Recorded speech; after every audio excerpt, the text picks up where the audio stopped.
तो हम तो किसी का धर्मांतरण क्यों कराएंगे, माने अपने में मिलाएंगे क्यों, हमसे तो सब अलग। लिखा है शनकैस्तु क्रियालोपात ब्राह्मणा दर्शनेन च, शनकैस्तु क्रियालोपात ब्राह्मणा दर्शनेन च। भारत भूमि का, बृहद भारत का त्याग करके और जो दूर बस गए जीविका के लिए युद्ध व्यापार आदि के निमित्त चले गए, उनका ब्राह्मणों से संपर्क टूट गया, आचार विचार में हीनता आ गई, वही म्लेच्छ हो गए। क्या वो म्लेच्छ हो गए? ये कदाचित हिंदू होना चाहें, किस कॉलम में रखेंगे? संदेह होता है आज समाजियों के बनाए हुए कॉलम में या सनातनियों के कॉलम में। कॉलम समझ गए ना, 5 कॉलम हैं। उंगलियां कितनी हैं? 5। किसी की 6 भी होती है, किसी 7 भी, 5 हैं। ब्राह्मण खाने में रखेंगे, क्षत्रिय में, वैश्य में, शूद्र में, दलित में, किस में रखेंगे? आजकल जो कोई हिंदू बनना चाहे सचमुच में, जो हिंदू हैं वो तो वर्ण व्यवस्था मानते नहीं। जो हिंदू होकर के हिंदू होना चाहेंगे वो क्या सनातन धर्मियों की वर्ण व्यवस्था मान लेंगे? समझ गए ना? तो जो हिंदू है ही नहीं उनसे वर्ण व्यवस्था बनवा लेंगे क्या? ध्यान गया आपका? कठिनाई क्या है? कठिनाई है कि हम उनको 5वें कॉलम में रखना चाहेंगे। ध्यान गया? हम उनको 5वें कॉलम में रखना चाहेंगे, अब वो पहले कॉलम मानना चाहेंगे। तो परंपरा के क्षत्रिय भी ब्राह्मण नहीं हुए, वैश्य भी ब्राह्मण नहीं हुए, गौण ब्राह्मण हो सकते, अच्छा स्वभाव है, यह है युद्ध का स्वभाव है क्षत्रिय। मुख्य रूप से तो परंपरा प्राप्त जो हिंदू हैं वो भी सब तो ब्राह्मण नहीं है। और सबको ब्राह्मण बना दोगे तो रक्षा विभाग किसके पास जाएगा, अर्थ की व्यवस्था किसके पास जाएगी, सेवा का प्रकल्प सब संतुलित तो नहीं रहेंगे ना। एकदम कर्म संकरता आ जाएगी, पराकाष्ठा की। वर्ण संकरता, कर्म संकरता, दोनों से हमको बचाना है ना।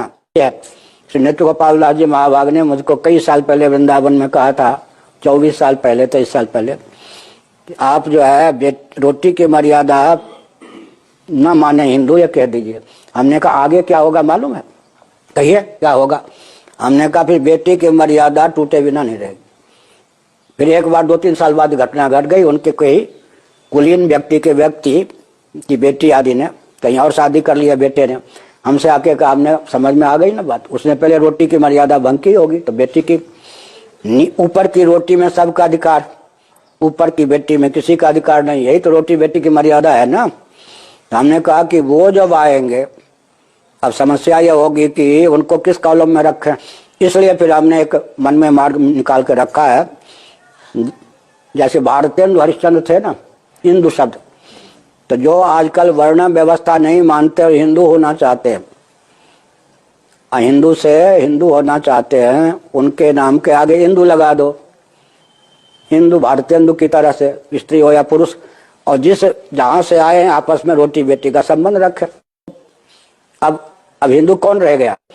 जैन हो गए अल्पसंख्यक, बौद्ध बना दिए गए अल्पसंख्यक, सिख बना दिया गए अल्पसंख्यक, लिंगायत अल्पसंख्यक बनने के लिए तैयार हैं, वनवासी या कौन कौन अल्पसंख्यक बनाए जाने की संभावना है, बनने के लिए तैयार हैं। लिंगायत और वनवासियों को तो हमने रोका था, नहीं तो कांग्रेस बना ही रही थी, कुछ समय पहले की बात। तो अब प्रश्न उठता हिंदू को बचाना ही कठिन। तो हमने सबसे बढ़िया एक मार्ग दिया है कि भारतीय संविधान की 25वीं धारा में संशोधन करके जो जैन, बौद्ध, सिख इत्यादि अल्पसंख्यक घोषित किए गए, अब भारतीय संविधान की 25वीं धारा ज्यों के त्यों पूर्ववत लागू की जाए। वे सब के सब घोषित हो कि विश्व में जितने जैन, बौद्ध, सिख हैं वो हिंदू थे, हिंदू हैं, तो जनसंख्या की दृष्टि से विश्व में नंबर 2 का हिंदू हो जाएगा। तो लाखों व्यक्ति, हमको धर्मांतरण करने की जरूरत है क्या है? लाखों व्यक्ति बने बनाए हमारे अपने पास आ जाएंगे। समझ गए ना? करोड़ों की संख्या हमारे पास अपने आप हो जाएगा। हमको एक एक व्यक्ति को पोटने की क्या जरूरत है? समझ गए ना? समझ गए ना?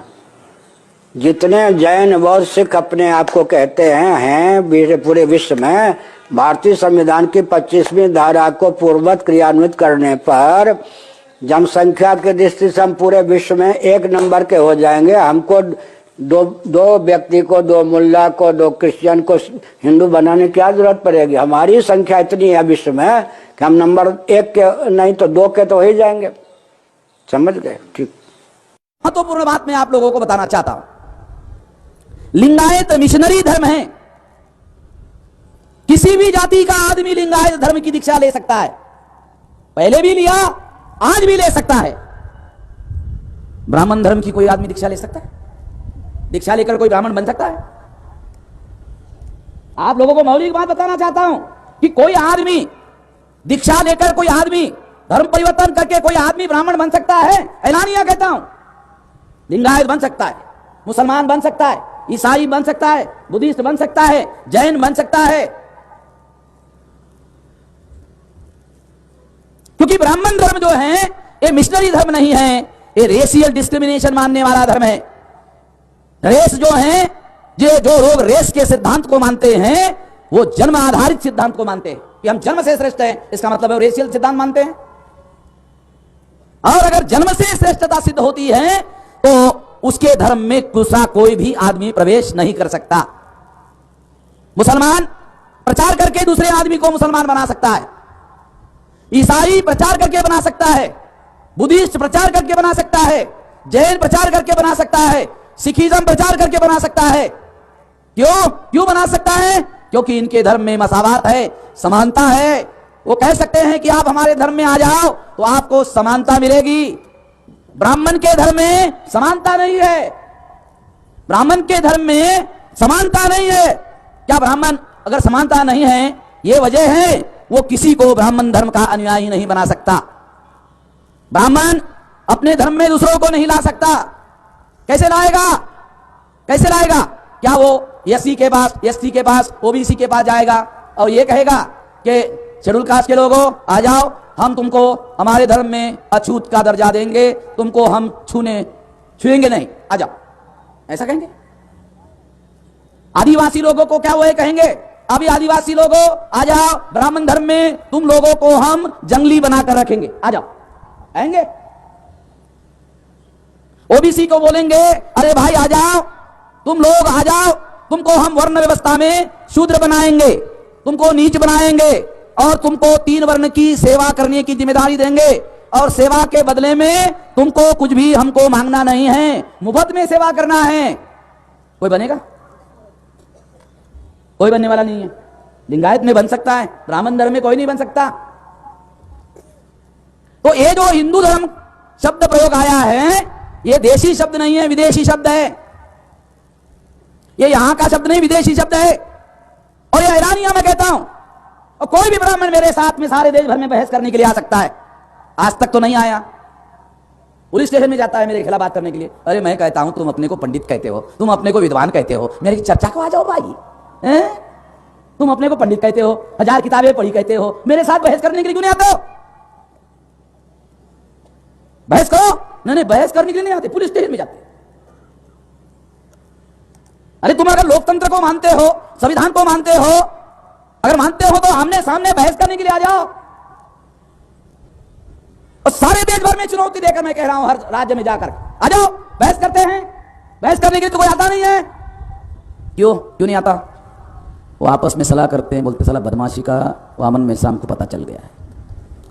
सारे देश भर में तो गधे लोग हैं, मगर एक आदमी अक्लमंद है, इसके साथ बहस नहीं हो सकती।